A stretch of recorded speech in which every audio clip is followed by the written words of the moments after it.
Thank you, Heather, and every participant that has just logged in for the class. I'll be talking today about decolonizing the spirit, the African spirit, and this will be a historic look at how exactly the African mind and spirit, as well as body, has been set up to, in a way, conform to religion and oppressive systems that then ensure that we are not able to either one, think for ourselves, or number two, ascribe to the religion of our oppressors. Now, when we talk about decolonizing the spirit, and I think here I had to borrow from Ngugi or Thiong'o, we all know about his treatise. It's a book called Decolonizing the Mind, which is all about politics of language in African literature. So I've borrowed from that because what I was saying is that we cannot run away from, with the language. Every single word, every single language has a context and a historical context. So in a way, the fact that we are using language that is foreign to us to express authentically African experiences is problematic. Now, I'll be looking at the spiritual side of this, which is where decolonizing the spirit comes from. Now, I'll begin with Black consciousness, because this is something that is, it is a way of thought. It is what is called an ideology. It was a political and social ideology which sprung up around the 60s. And one of the people who really exemplified this ideology was Biko. In Kenya, closer home, we had Odera Oruka, who was a philosopher. Now, Odera Oruka conceptualized the consciousness of the African evolving in certain stages. So the first stage was slave consciousness. And this is what he said was the consciousness that the African was sort of conditioned to have when we were colonized. Now, slave consciousness is where you feel as a person that you're completely downtrodden and you're entirely inferior to the white person or the conqueror that is coming to use your labor for free. Okay. Now, from slave consciousness, what Odera Oruka says happens is as the African mind is evolving, it moves on to colonial consciousness. With colonial consciousness, because of the structures that have been put in place by the colonizer, as well as the benefits that come from subscribing to these structures, there are Africans that feel like the only way for them to benefit or have access to these structures is by ascribing to the way of life of the colonizer. Okay, so you tend to become more, these are the people who say the more educated I am, I'll be able to, I'll be accepted into these spaces or these structures, or the more I down talk or I shun my own culture, then the better I will be. Because in a way, you are still operating from a slave consciousness. You're thinking your culture is inferior. So you're ascribing to a superior culture. And by doing that, you have to, in a way, forget and erase your own. So that's colonial consciousness. After colonial consciousness, we move to the next step, which is negritude. Okay, and negritude is where I feel a lot of Africans and a lot of diasporans are right now, where it's a return back. Okay, this is where Africans look at themselves as humans with their own unique experiences, aside from their attachment or their association with slavery, with colonialism. So this is where we are looking back to, the antiquity age, the antiquity era, where we are looking at the beauty of Black civilizations and finding some sort of beauty in our, in our spirituality, finding beauty in our history and our culture, our way of life. So we are seeing a lot of Africans doing that right now. But then Odera Oruka then goes a step ahead to say, after negritude, we still have another stage, which is transcendental consciousness. So transcendental would be where the African is fully healed. Now, I would slave consciousness, you have to unlearn colonial consciousness, then begin loving your culture, loving yourself, loving the body you've been born in, for you to transcend it. Okay. So very few, I would say very few Africans are at this point. Now, I'd like to use that as my basis for this particular talk that I'll be doing today. Now, I want to take us back to the historical context, because for us to understand how religion was used, we need to go back to the stages of colonialism, okay? Because before we were colonized physically as our bodies, we were colonized mind and we were colonized spirit. How did this happen? Well, we all know historically that number one, the handmaiden of the oppressor was the explorers. And the explorers were sent in not really as explorers, they were in real sense scouts and mercenaries, okay, paid mercenaries, because their expeditions were sponsored, okay, like by the Royal Geographical Society. So we have from around 1850, 1890 is when we started seeing a lot of inroads.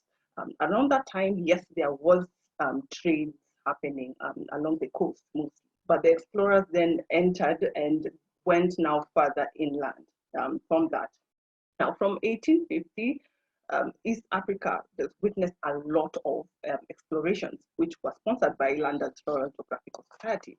Now, this is spanning from Zanzibar to Lake Tanganyika. We've heard of Dr. Speak, isn't it? We've had, you know, of who else had Von der Decken as well, who went all the way to Lake Nyasa in 1859.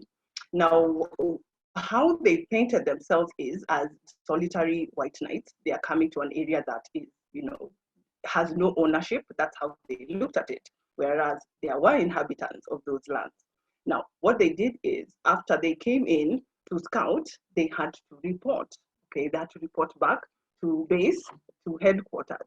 Now, based on that, based on their reports, is what the intellectuals, the Western intelligentsia used to form an intellectual basis for slavery and for colonization. How did they do this? They weaponized intellectualism. Okay, now this is where we bring in the weaponization of Western intellectualism. How do they do this? The race started with academic works, okay, and for those who have a history or a background of philosophy, would know about Immanuel Kant, would know about David Hume, would know about Hegel, okay, because these are, you know, they were more about the rationalist movement. So what they did is, and beginning with Hume, because he wrote an essay about morals and morals of the African. And what he says is, and I quote, "I am apt to suspect the Negroes and in general all the other species of men," because for him, he knew that there are other species other than the white. So he referred to them as species, that other species of men to be naturally inferior to the whites. There never was a civilized nation of any other complexion than white, nor even any individual eminent either in action or speculation. Okay, so based on the reports of the explorers, the academic community then used these reports as a basis, okay, as a basis to paint the Africans as uncivilized, as savages, and therefore it is our duty to go in and civilize them. It is our duty to go in and make them our servants because they are less or they are inferior to us. Immanuel Kant also said that Africans actually lack a capacity for morality as well. He said Africans can only be trained or educated as slaves and servants. Okay, so you can see how they were already setting up the stage at an intellectual level to set up the African as the other. Okay, and in literature we call this otherization. You cannot oppress somebody else, which means you make them foreign to you, and because they are foreign, then they are different and they're inferior. Okay, so whatever is inferior and different to you, then you can treat as something other than you treat the same person. Okay, so that is the thinking here. And Hegel as well also went ahead to say that, you know, the finest color is that in which is, you know, the finest color is white. Every other color is, you know, is inferior. Okay, so he said white skin color is superior to every other. So when they found the black and brown people in Africa, East Africa, they said, no, these guys can only be trained to be our servants and our slaves. That's it. Therefore, you can go ahead with your expeditions and your colonization projects. So you can see how it began, how the subjugation of the Africans began. Also remember that Western intellectualism is the basis for education, okay, the curriculum. So you can imagine how these, these low views of Africans or of native or indigenous people is still, incorporated in our education today. If you learned, if you were in high school, Form 2, and you learned history, we were taught that missionaries came to evangelize and to civilize Africa. You know that. So this is part of our curriculum as well. So it's important to realize that education is also part of colonizing the mind, right? Now, I'll go in, I'll just expound on that, the next point, which is missionary work. Okay, so we've talked about the first level, which is when the explorers came in, okay, because they were scouts and they had to report back. Okay, based on their reports, the intelligentsia then came to their conclusions that, okay, the Africans are savages, therefore it's okay, you can go in and we can take advantage of their resources and, for our own benefit. So before the colonizer came in, of course, they had to subdue the Africans mentally and spiritually. So this is where the missionaries came in. Okay. There are, and I'll speak a lot about the Luos, the way the Luos were treated, or how the missionaries came in from the Luo side, because I'm Luo myself, so that's part of the direct experience. Now, what they did is, and I'll use the two, the missionaries using religion and using education, okay, as part of subjugation. What they did is they came in and they told the chiefs, they built the schools, and they told the chiefs that, you know what, you should take your sons to these schools. And this is why boarding schools are also an indoctrination tool. They built the boarding schools. They took the chiefs to the chief's sons to the boarding schools. And based on the sons that came out of the boarding school, these were the ones that were deemed appropriate to take over as chiefs, were taken to Kakamega to become literate chiefs. But of course, to do that, when you take the sons, the children of the chiefs to school, what are you doing? You are, first of all, isolating them.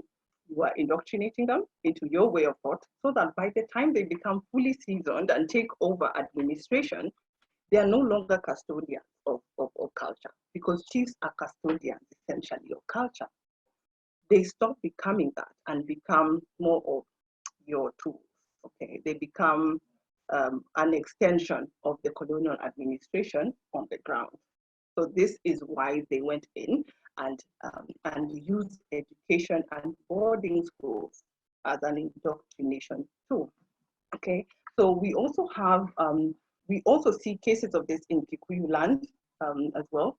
Okay, because then chiefs stopped protecting their own culture, and by doing so, they were able to give away land. They were able to ensure that even more people in their communities were taking their children to school, their sons to school. And because of this, only those that had graduated from schools could be given jobs.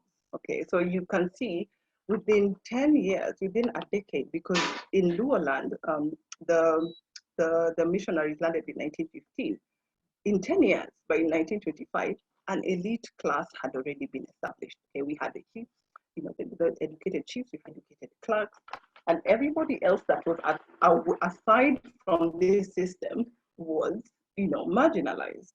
So for you to benefit, and this is where colonial consciousness comes in, that for you to benefit, you must subscribe to the system. You must enter the system, okay? Now, when it comes to the missionaries, and this is something that has been asserted by various Kenyan scholars, is that one factor that led to the conversion of people from spirituality, African spirituality, onto Christianity, is due to the identical aim of the missionaries with that of the colonial administration. Okay? So what they would do is they would go in and use colonial might to set up their mission centers, for instance. Okay, so you can imagine you're in whichever way. Let's say you're in a Lego, it's very an uncharted territory, and suddenly it's been invaded. There's like a school, there's a mission there, and they say that, okay, for us to give you jobs, because they'll start taxing you. Okay, when the missionaries came in, the number one thing they did is to tax. So with tax, it then means you have to work, you have to earn money for you to be able to pay the tax. So, and for you to work, you must be educated. So this is where these colonial systems started. Okay, so money became a tool, capitalism became a tool. Okay, and even so, the labor that we were giving, or the pay we were giving, was basically thrown away. It was cheap labor. Okay, this was basically slavery, because the only other way to survive or to pay was to work for the settlers, okay, who had then taken the land.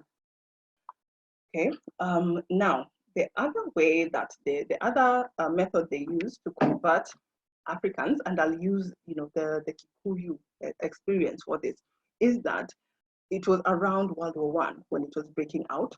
So what they did is they gave the Kikuyus two choices. They said, listen, you either you're conscripted to go and work and fight, or you go and work in the mission. So it was cost-benefit analysis. A lot of people who converted to Christianity at that time were doing it to survive, either to survive or to avoid going to fight in foreign wars like World War I. Okay, so it wasn't about them seeing, genuinely, this is the benefit of this religion. They were very, I think it was very deliberate, and I think it was really smart. And it was really smart and calculated the way they did it. They just ensured that they give you a choice that is a bit too difficult not to take or to turn down. Okay, so a lot of people did that, and they went ahead and joined the mission schools. Now, with religion, this is where I now look at the differences between African religion and we didn't have, what can I say? We didn't quantify our gods. Okay, our gods were very elemental in nature. And even if it's a supreme God, it was more of an intelligence. It wasn't, it's a man. Okay, God is a man, and this is a woman. Because in Christianity, you have Yahweh. Okay, it's a man, and yes, there's no woman involved in creation, which is already very strange, because in African cosmology, that is not the case. If anything, creative energy, creative deities were female. Okay, and this was something that was widely accepted. Another thing about African spirituality and their systems was that they did not believe in proselytizing. They were not evangelists. They did not otherize. Okay, there are so many tribes, 43 plus tribes in Africa, sorry, in Kenya, but you would never see one tribe going to evangelize their system to the other tribe. If anything, there was respect. Okay, there was respect and regard for other systems and other cultures. Okay, so everyone respected each other. But in Christianity, it's different. The thinking is that we are right, the other people are very wrong, and because of that, then they are evil, or they should either be done away with or converted. So you see, that's another thing. And also, you must look at the treatment of women in religion. Okay, and I'll use again primarily Christianity. And you can see this from the beginning of the Bible. The treatment of women, Eve is first of all sidelined immediately. Okay, and by doing this, it's already a very smart and psychological setup to ensure that they've already otherized a gender. Okay, they don't only otherize a culture or a foreign community, they otherize the foreign gender as well. So this is very different from African systems and African cosmologies, where we see there were gods and goddesses. They were female energies and male energies that collaborated. Okay, and we didn't have that tussle of male is superior to the female. They were seen as complementary energies. But in Christianity and in religion, it already sets up hierarchy based on one culture, two religion, three gender. Okay, so the way religion woman is somebody to, number one, be suspicious of, and number two is somebody not to be listened to, because again, the takeaway from the creation story and the fall of man is that women are not to be, their advice is not to be heeded. Meanwhile, in African culture, women, and especially the crones, the old women, were the healers, okay? They were the diviners.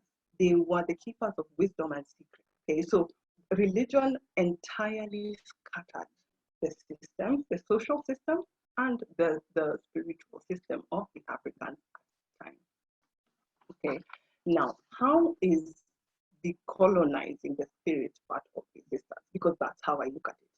For you to see yourself as a completely free being and as an African, because remember, you're an African, yes, we are multidimensional beings, but we cannot run away from the fact that we are in a body, okay? And your soul chose the African body as your expression in this lifetime. You cannot fail to address the issues that are attached to that body. So the issues attached to my body is that, number one, as an African Black woman, then I have to deal with these layers, okay, these historical layers that my people or my ancestors, first of all, were sort of given a religion to take, make or break, take it or die, because you're not going to be able to work, you're not going to be able to have land, you're not going to be able to pay your taxes, you're going to be criminalized simply for holding on to your system, okay? So what happened, again, and I'll talk about the Luo culture, is that they sidelined the healers, the traditional healers, they sidelined the diviners. They said, no, when a child is born, they used to be taken to the diviners because we believe that the ancestors, reincarnate. So definitely that child would be an expression of a departed ancestor. So for Africans and for us as Luos, we would name that child accordingly. Okay, so we take them to the divine.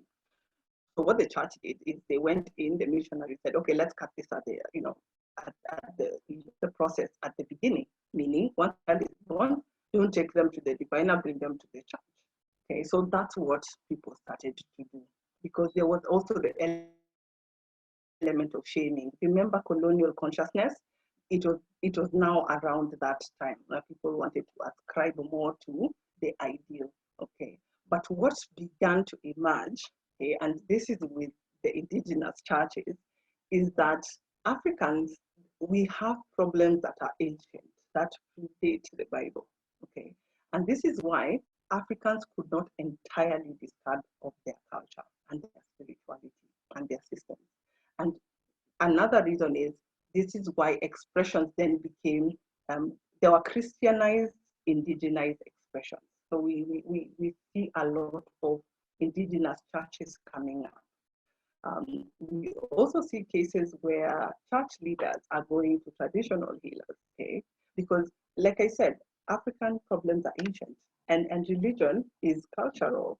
The Bible expresses issues that are unique to, the Middle East, ancient Near East kind of people and their culture, and that's fine.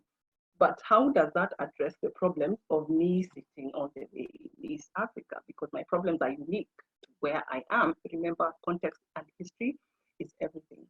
So this is why even a Black Christian will end up going to a traditionalist, because you can't see solutions to your problem in the Bible. And you shouldn't be shamed for this.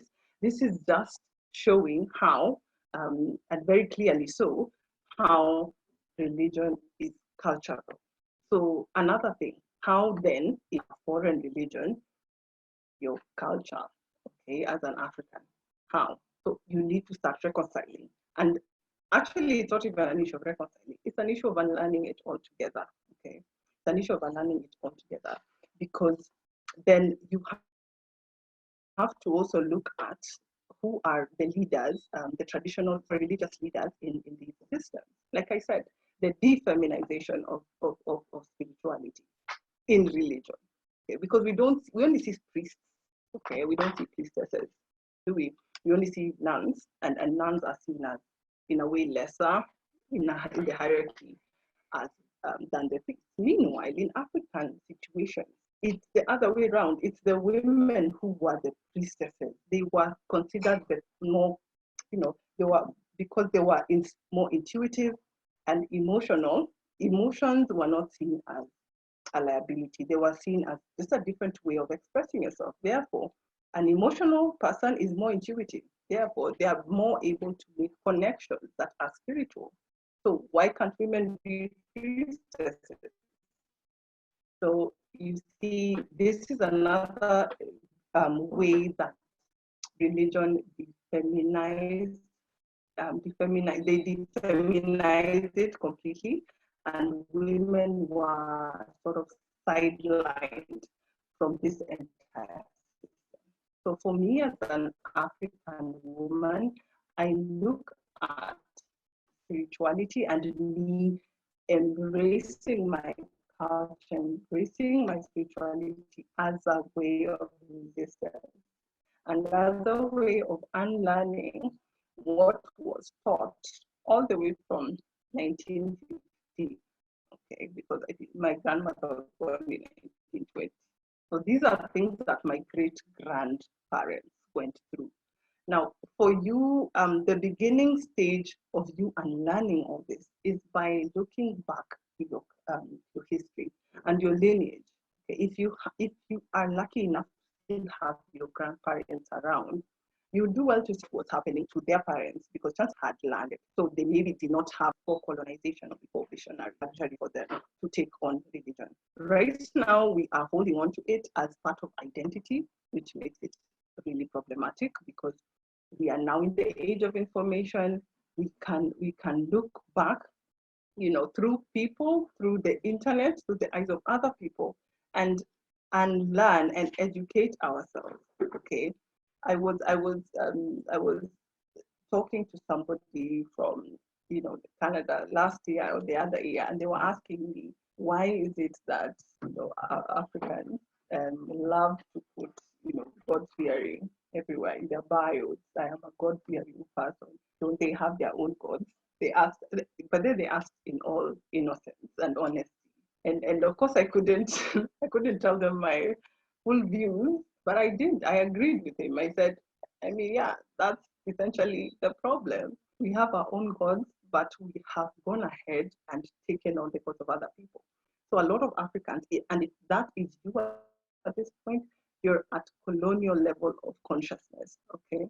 You want to be accepted in those spaces. But what you fail to realize is that space was created for you by your oppressor. So you are operating within boundaries that were already put there for you. Okay, this is where the African spirit is being policed. Okay, the religious system is a method of you being policed. That way you are always subscribing to their system. So look at you re-embracing your culture as you taking back what was lost or what was taken from you. Look at it as you finally having because they were forced not to, they were forced to discard their religion. You have the luxury of choosing. Okay, so look at it that way. All right, look at it that way. And once you begin to appreciate the history, because I always say everything has a history. Go back. Once you look all the way back and see how you were set up, how you were otherized, how how religion was then used to subdue you, because religion was not there for any other reason than to subdue you. Like Ngugi or Thiong'o said, you must trust and obey. There is no other way. I love that. I love that line because it's a hymn, and that speaks to pacifism. Once you are pacified, then the administrative and political control can happen because your riches are in heaven. Okay, so give away your riches to these people instead. So start from the beginning. Look at the circumstances that your great grandparents were living under. Look at why they went ahead and accepted this new religion. because I can assure you it was not out of luxury. They were in a way compelled to do so. So for you, it is your job and it is up to you, because if you don't do it, your child will have to do it for you, but you'll have traumatized that child to get to that point. It is up to you to look back and to sort of redress what has happened, the damage that has happened, and to sort of lead for the people that are coming after you, because you're going to be somebody else's ancestor, okay? So you want to already set the stage for those that are coming before you. It is tough work. It is not easy. It's going to trigger you to no end, but it is worthwhile, and it is part of you saying that this indoctrination, this oppression ends with me. It ends with me. Doesn't matter what's going on around you, and chances are you're going to be the only person in your family that is doing that work, and that's okay. That's okay, because don't it's work that in a way you have been selected to do, and you don't know which ancestor is expressing themselves through you at this time as you're decolonizing. It would be that ancestor that really did not feel that it was a good thing to, to either convert. They felt like, no, we shouldn't be doing this, but for one reason or the other, because at that time, really, we were completely at a disadvantage. So you could be that ancestor that is now fully expressing. So what this talk is about is to get you to move from that stage to the Negritude stage, where nothing is wrong with Africanness, nothing is wrong with being Black, nothing is wrong with African culture, nothing is wrong with African religion, and another system or another standard has been set up to make yours look bad, but culture is superior to the other. Okay, I mean that's setting yourself up for culture wars, and it can't happen. Okay, so look at it that way, and it might traumatize you, but it's simply logic. Nothing is wrong with your culture, so don't be that person that is using the white gaze to judge your own culture, because we've seen people like this. We've seen, especially intellectuals, African intellectuals, use white gaze.